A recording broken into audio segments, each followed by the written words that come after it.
Hello and welcome to another episode of Bottoms Up.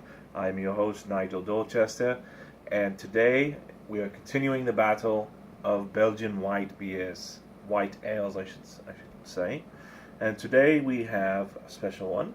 We have Blanche de Bruxelles, which is a Belgian beer, straight out of Belgium, and I'm quite excited to try this because it's straight from Belgium and never tried this one yet, and I want to give it a go.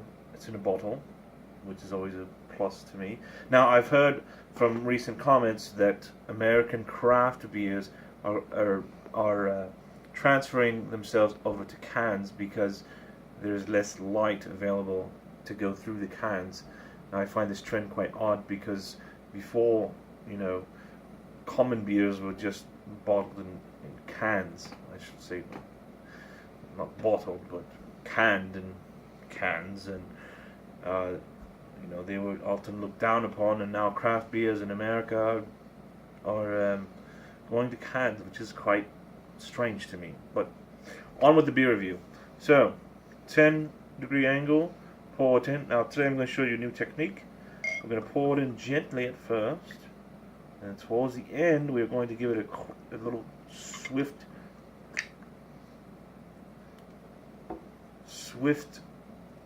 charge in there so that you get a bigger head. Apparently it makes the beer a little bit more creamier and gives it a bigger head along with enhancing the flavor. It is about 2 finger lengths in head length. Carbonation is, well, I can't quite see it because it's quite dark for pale ale. Oh, there it is. Quite good. And it's a blonde, dark blonde, almost a dirty blonde in color. So now the only way to find out how this beer is to try it. Bottoms up.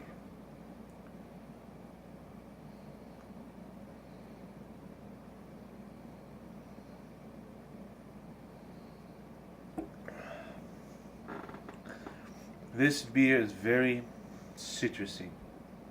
You might say that about all beers, but this one is, you can tell the spices are there.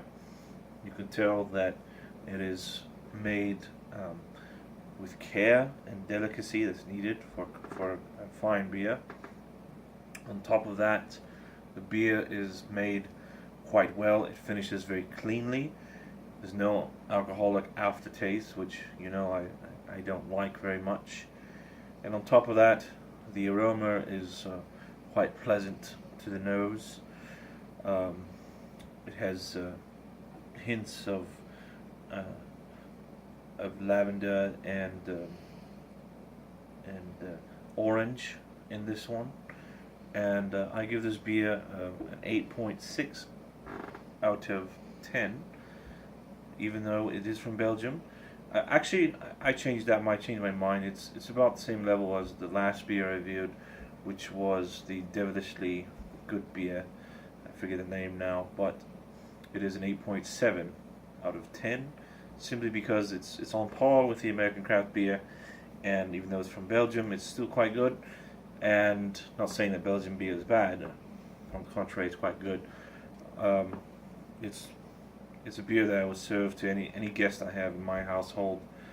So 8.7 out of 10. I highly recommend this beer, that you try it. And of course, tune in next week for another episode of Bottoms Up. And I'd also like to give a shout out to my cameraman Isaac, who has been through all of my episodes, from the worst and the shittiest beers to the best beers, from Hitachino and everyone beyond. And he's been there. I'll tell you the story how this channel started. Was last year, my friend Isaac, he holds a festival in his household called Lobster Fest, and as a joke we made a beer review, and from there we decided that maybe we should make something out of it. Maybe people would enjoy our beer reviews and choose their beer accordingly. So we started our new channel this year, and hopefully we will continue to do so with your support.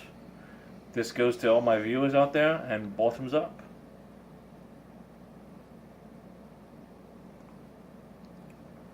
Thanks for watching.